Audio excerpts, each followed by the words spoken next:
आप सभी का स्वागत है टैक्स इंडिया न्यूज़ के नए एपिसोड में। और आज हम जिस टॉपिक के ऊपर चर्चा करने जा रहे हैं वो बेहद ही बहुत दिनों से अवेटेड है गवर्नमेंट की साइड से। आज गवर्नमेंट ने 20 लाख करोड़, हाँ जी सर, 20 लाख करोड़ आर्थिक पैकेज की घोषणा कर दी है। और आज ही फाइनेंस मिनिस्टर निर्मला सीतारमण जी की एक प्रेस कॉन्फ्रेंस हुई जिसमें उन्होंने कुछ 16 पॉइंट्स की एक प्रेस रिलीज आत्मनिर्भर के नाम से इशू की है। नरेंद्र मोदी जी आज प्राइम मिनिस्टर, उन्होंने कल ही हमें बताया था आत्मनिर्भर 5 लिम्स के ऊपर मेन डिपेंडेंट है, 5 पिलर्स आत्मनिर्भरता के उन्होंने बताए थे। इसको हम समराइज कर सकते हैं EISVD, मतलब economy, infrastructure, system, vibrant demography and democracy. ये 5 लिम्स वो बता के गए थे। और फाइनेंस मिनिस्टर जी ने आज 20 लाख करोड़ के ऊपर 16 पॉइंट्स जो कि उन्होंने मेन डिसीजंस लिए हैं 20 लाख करोड़ के लिए 16 पॉइंट्स का एक पूरा प्रेस रिलीज इशू किया है। 1.7 लाख करोड़ का ऑलरेडी आर्थिक पैकेज गरीब कल्याण स्कीम के नाम से इशू कर चुकी थी गवर्नमेंट, जिसके अंदर कहीं ना कहीं इंडिविजुअल्स को बेनिफिट पहुंचाने के लिए कुछ कदम उठाए गए थे। विद कोविड-19 वर्कर्स जो कि कोविड-19 से लड़ाई लड़ रहे हैं, उनके लिए भी कुछ बेनिफिट्स उसके अंदर दिए गए थे। आप जैसे कि हमारे पीछे देख सकते हैं 1.7 लाख करोड़ के अंदर क्या क्या पैकेज इसमें इंक्लूड था, वो सारी चीजें हमने अपने पीछे स्क्रीन पर शो कर रहे हैं। 20 लाख करोड़ में जो हेडिंग उन्होंने दी उसने बोला बिजनेसेस इंक्लूडिंग MSME। MSME की मतलब क्या होता है? आइए sir, MSME micro small and medium enterprises, ये कहीं ना कहीं इंडिया की बैकबोन मानी जाती है, क्योंकि ये ऑर्गेनाइज सेक्टर और अनऑर्गेनाइज सेक्टर में बहुत बड़ा एक एम्प्लॉयमेंट प्रोवाइड करते हैं लोगों को। सो गवर्नमेंट ने इसी को ध्यान में रखते हुए MSMEs को काफी फायदा पहुंचाने के लिए कोशिश की है और अलग से एक फंड, एक नहीं काफी सारे फंड इन्होंने कोशिश की है MSME के लिए बनाने के लिए। तो आइए MSME की सबसे पहली चीज MSME है क्या। अब गवर्नमेंट ने डेफिनेशन चेंज कर दी है। तो जैसे कि आप पीछे स्क्रीन पे देख सकते हैं, पहले की डेफिनेशन काफी कॉम्प्लेक्स थी और सर्विस और मैन्युफैक्चरिंग एंटरप्राइजेस को भी अलग किया हुआ था। अब इन्होंने MSME के अंदर सर्विस एंड मैन्युफैक्चरिंग को एक ही बना दिया है। कोई भी entity which is providing manufacturing activities और either doing service, they can come under this net. So micro, small and medium enterprises के लिए क्या ये लिमिट्स हैं? इसके अंदर 2 तरह की क्राइटेरिया है, your capital investment and your business size means turnover. So जो माइक्रो एंटरप्राइजेस है जिसमें इन्वेस्टमेंट अप टू 1 करोड़ है और टर्नओवर आपका सालाना टर्नओवर अप टू 5 करोड़ है, तो आप माइक्रो कैटेगरी की MSME माने जाओगे। सेकंड आता है medium, up to 10 crore investment है एंड टर्नओवर 50 करोड़, तो आपका माना जाएगा you are medium, you are small. और अगर आपका इन्वेस्टमेंट अप टू 20 करोड़ है and turnover up to 100 crore है, तो आपको मीडियम माना जाएगा, but still you will be MSME। और अगर इनको कोई कंडीशंस मीट नहीं होती है, you will be out of MSME net.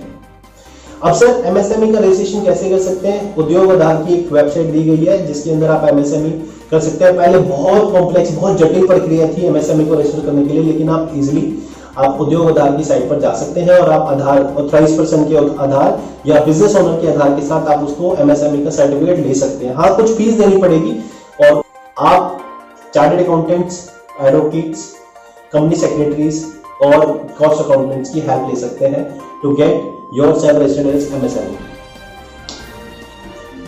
MSME के लिए क्या क्या आज गवर्नमेंट ने बड़े कदम उठाए, तो आइए उनकी तरफ चलते हैं। सबसे पहला, उन्होंने 3 लाख करोड़ का collateral free automatic loan businesses के लिए देने के लिए एक प्रोविजन बनाया है। 3 लाख करोड़, तो सबको लगता है कि सबको बिजनेस का लोन मिल जाएगा? नहीं सर, इसके अंदर जो उन्होंने एक पॉइंट डाला है वो बोला है कि MSME जिन लोगों ने लोन ले रखा है बैंक और NBFC से, उनको अभी तक का जो लोन लिया हुआ है as on cut off date 29 फरवरी 2020, 29 फरवरी 2020 पर जो लोन लिया है उसका 20% एडिशनल क्रेडिट मिलेगा, जिसको कि आप अगले 4 साल में पे कर सकते हो और जो उसका मूल है वो पहले 1 साल में पे करने की जरूरत नहीं है। हाँ, सब्सिडाइज रेट होंगे जो कि MSMEs के लिए एप्लीकेबल होते हैं और जो आपका एग्जिस्टिंग लोन चल रहा होगा। इसके अंदर 2 तरह के 2 कंडीशंस डाली है। कौन से MSME आएंगे सर? एक तो 100 करोड़ का टर्नओवर का कैप लगा दिया है। सेकंड, अगर आपका लोन 25 करोड़ तक का है, एग्जिस्टिंग बोरोइंग्स आपकी 25 करोड़ तक की है, तो भी आप इसको स्कीम को ले सकते हो। अगर 25 करोड़ से ज्यादा का लोन आपने बैंक या एनबीएफसी से ले रखा है, you will be out of this net. ये है क्या सर? ये ऑटोमेटिक है। आपका लोन चल रहा है, 20% आपको एडिशनल दे जाएगा, सो दैट आप अपने बिजनेस को रिवाइव कर सके, अपने बिजनेस को चला सके, वेजेस पे कर सके। तो इसके लिए गवर्नमेंट ने ये स्कीम का आपको बेनिफिट पहुंचाने के लिए कोशिश की है। सर ये स्कीम 31 अक्टूबर 2020 तक ले सकते हैं। अपने बैंक या एनबीएफसी से कांटेक्ट कीजिए, they will help you to understand more in this respect. वो 6 पॉइंट लेके आए थे, 6 पॉइंट लेके आए एमएसएमई के लिए। और दूसरा पॉइंट, उन्होंने 20,000 करोड़ रुपए subordinate debt for state MSME के लिए किया है। तो इसके अंदर गवर्नमेंट ने क्या किया है कि ये कुछ पोटेंशियल एमएसएमई को डेट प्रोवाइड करेंगे, जो कि बैंक के थ्रू एमएसएमई के ओनर्स को मिलेगा, प्रमोटर्स को मिलेगा, और वो एज ए इक्विटी उसको इन्वेस्ट करेंगे अपने बिजनेस के लिए। इसके अंदर डिटेल गाइडलाइन बाद में आ जाएंगी, बैंक आपको अच्छे से बता पाएंगे। सर एमएसएमई अब इन्होंने बहुत वाइड स्कोप कर दिया है। आई थिंक बहुत सारे बिजनेसेस हैं जो एमएसएमई के अंदर कवर हो जाएंगे। तो तीसरा पॉइंट ये लेके आए कि इक्विटी इनको नहीं मिलती है क्योंकि ये लिस्टेड नहीं करा पाते हैं। तो इसके लिए इन्होंने फंड ऑफ फंड बनाया, जिसके लिए 50,000 करोड़ रुपए अलग से रखे हैं।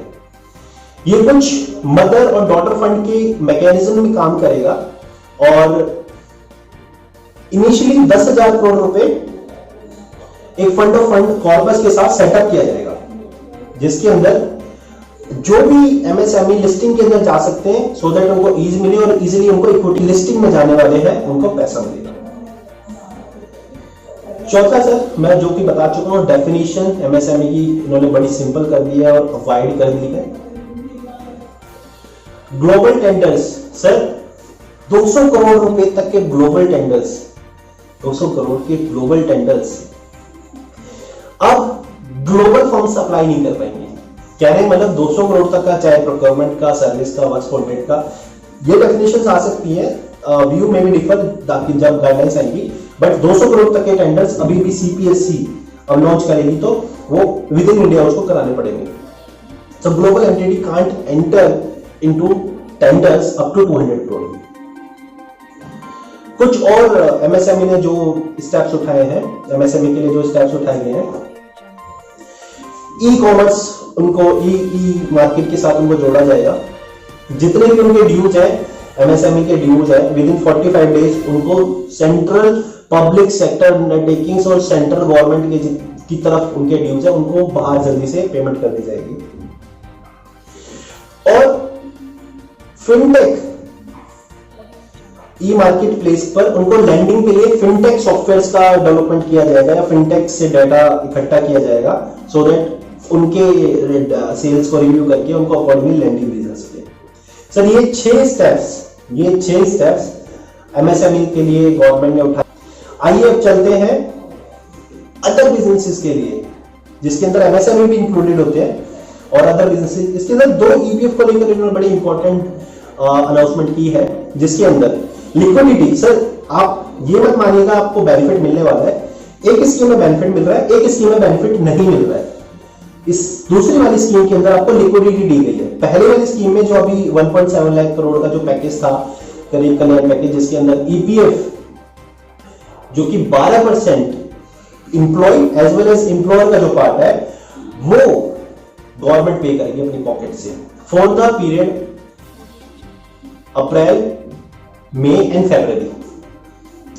अब इसको 3 महीने और आगे गवर्नमेंट ने एक्सटेंड कर दिया, जून, जुलाई, अगस्त तक। कहने का मतलब इसके अंदर एंटिटीज 3 तरह की 3 कंडीशंस को मीट करेंगे। 100 एम्प्लॉइज से ज्यादा ना हो, 15,000 तक की वर्कर सैलरी ड्रॉ करते हो। तीसरा 90% कैपेसिटी, 90% जो आपकी वर्कफोर्स होनी चाहिए वो 15,000 से लेस होनी चाहिए ड्रॉइंग सैलरी, तो ही आपको ये बेनिफिट मिलेगा। दूसरा इन्होंने ईपीएफ कंट्रीब्यूशन के लिए क्या किया है कि सर 12% एम्प्लॉय की जेब से जाता है, एम्प्लॉयर की जेब से जाता है। तो जो पहली वाली स्कीम के अंदर नहीं आ रहा है, सो 2% रिड्यूस कर दिया, मतलब 24% गवर्नमेंट के पास टोटल जाता है, अब आपको 20% देना पड़ेगा, 4% आपको नहीं देना पड़ेगा। इसका रिजल्ट होगा क्या, ये आपका पीएफ का पैसा कट करके पीएफ फंड में अलोकेट नहीं होगा, बट यस समझने की बात है, बट यस आपको पैसा वो 4% ज्यादा आएगा इन फॉर्म ऑफ सैलरी, और इसके अंदर कोई बाहर नहीं है, वो उनको छोड़कर है, वो उन एंटिटीज को जो कि पहली वाली कंडीशन में फॉल नहीं हो रही, पहली वाली लेबर जो पहली वाली कंडीशन में फॉल नहीं हो रही है उनके लिए। सर जब गवर्नमेंट सारे बिजनेस को देख रही है तो जो हमारे फाइनेंस प्रोवाइडर्स होते हैं, NBFCs, housing finance corporations and micro finance institutes, उनको बेनिफिट पहुंचाने से कैसे दूर रहेगी government.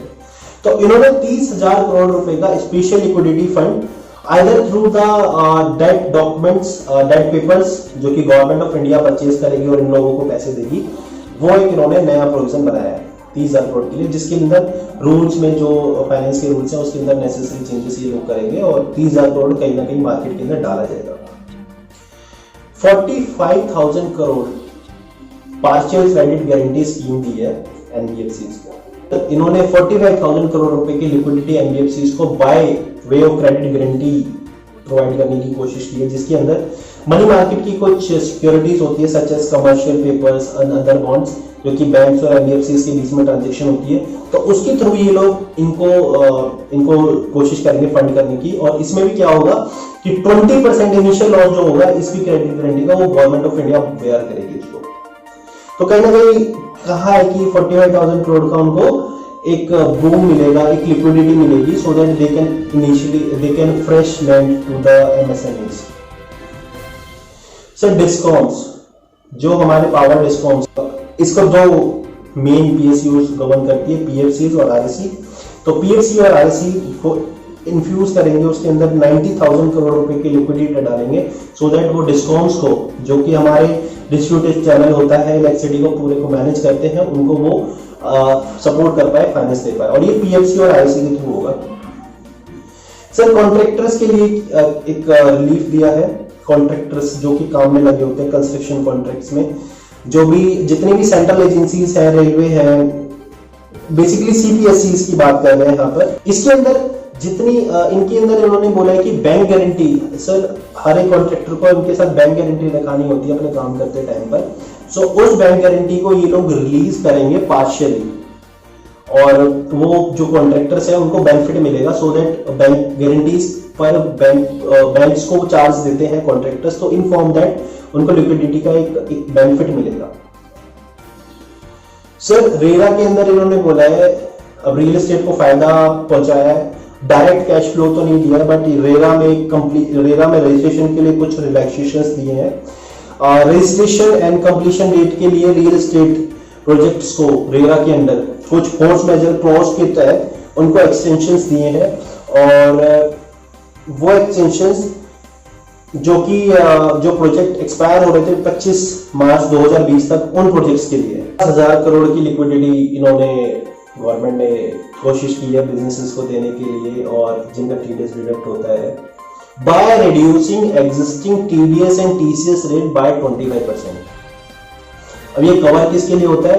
Contract, professional fee, interest, rent, dividend, commission, brokerage etcetera, इन सब के ऊपर ये इंटरेस्ट रेट, टीडीएस रेट ये लेस 25%। फॉर एग्जांपल प्रोफेशनल्स के लिए 10% कटता है, तो now there will be need to deduct 7.5%, so that professionals also get more and more fees and more liquidity.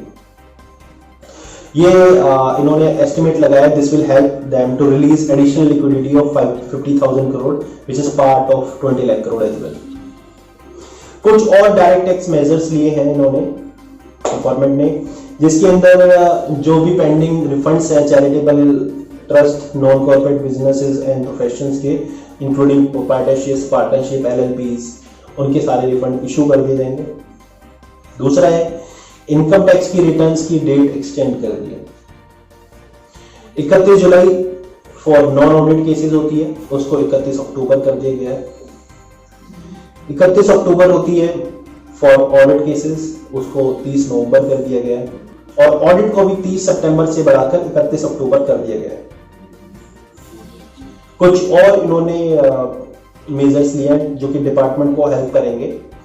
जो भी असेसमेंट केसेस एक्सपायर होने जा रहे हैं 30 सितंबर 2020 तक, उनकी वैलिडिटी एक्सटेंड कर दी है 31 दिसंबर 2020 तक। सेम वाइज जो भी असेसमेंट केसेस 31 मार्च पर टाइम बार हो जाएंगे, असेसमेंट नहीं हो पाएगी 31 मार्च 2021 पर, उनको 30 सितंबर 2021 तक के लिए एक्सटेंड कर दिया गया है। फॉर एग्जांपल 143(2) को हमें जिनके भी केसेस को 30 सितंबर 2020 तक ईओ को करना है बट नहीं कर पाया, तो उनको 31 दिसंबर 2020 तक वो कर सकता है। सर ये थे 20 लाख करोड़ के मेजर्स जो कि गवर्नमेंट ने आज की प्रेस रिलीज में इशू किए हैं।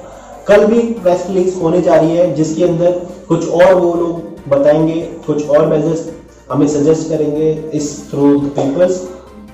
तो इसी तरह हमारे साथ जुड़े रहे हमारे चैनल को। अगर आप नए हैं तो प्लीज सब्सक्राइब करना ना भूलें। Also share and like with your contacts. Keep in touch with us to get more and more update. For any query, for any discussion, you can write to me at shiv.x@outlook.com or you can contact us at 8802463715. Thank you so much for watching this.